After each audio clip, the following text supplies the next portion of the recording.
Magandang araw mga kabayan ug i-update ko kamo sa akong tinanim na kamuting katay. Kanang mo dinhi akong balay dai sa luyo. O karon adto na ko akong susihon ang akong tinanom nga kamuti og nabuhi na ba.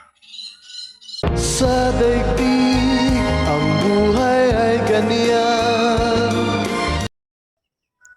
Ug ako nang susihon ang akong tinanom nga kamuti ug sa dili pa. Agi ta diri napita. Mao dinhi palibot sa aming probinsya.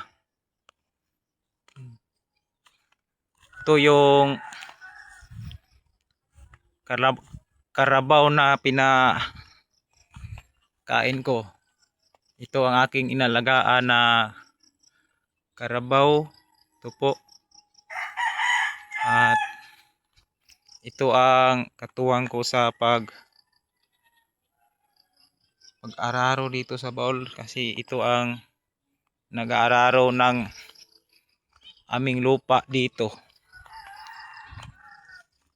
Nga. Bo. Ay ba, kabaw. Kabaw manay ka. Nga. Busog na, busog. Busog ka na. Ito yung mga tinanim kong saging. At ito ang matanda na kamote at na kuan na ito na kinuna na ito ng mga kanyang mga punod. Kumpain ko na lang to para pagkain sa kabaw kasi nakadalawang bisis na ako dito na nagbinta ng kanyang punod. At dito naman sa ibabaw nandito ang aking bagong tinanim na kamuti. Tangason.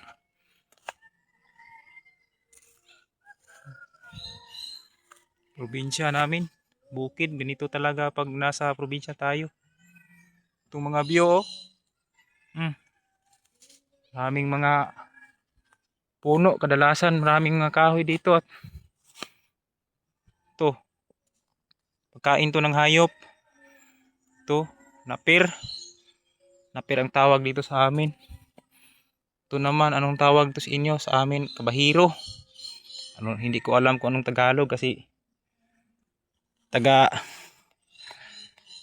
Bisaya ako eh. Taga dito ako sa Cebu. At ito na ang kamuti na tinanim ko noong nakaraang araw. Sa awa ng Panginoon ay inulan-ulan naman at hindi na tuyo. Ito po. Buhay na siya. Simula na siyang mabuhay. Mga kabayan. Medyo malaki-laki ito at ito ang aking tinanim na sa buwan na ngayon kasi mayroon naman akong tinanim na mais doon sa ibaba sa patag. Pero nagtanim din ako ng kamuti kasi itong kamuti, sureball ito na hindi ito tamaan ng bagyo kasi nasa lupa ito at makabigay ito ng mga unod ba. Dami ito. Kung papalarin ito at mangunod ni medyo mayroon tayong pira na hihintayin kasi tatlong buwan ito na pwede nang kunin yung kanyang laman at mabinta na. Hanggang doon sa dulo kita nyo yung may hangganan yung dulo hanggang doon ang tinanim kong kamuti. Ito naman ang naskilid pagkain ito ng hayop. Tinanim ko din ito, rapil o napir. Bahiro. Ito ang tanawin sa aming probinsya. Medyo makulimlim ng kunti. Umulan naman ito mamaya o mamayang gabi. Siguro mabubuhay itong kamuti ito kasi mabasa yung lupa. Hindi ito masyadong matuyo kasi mabasa yung lupa at ikaapat na ito na araw parang nabubuhay na. At yan naman dugul-dugul yung katanuma. O ito lang po mga kababayan, salamat sa papanood ng aking video.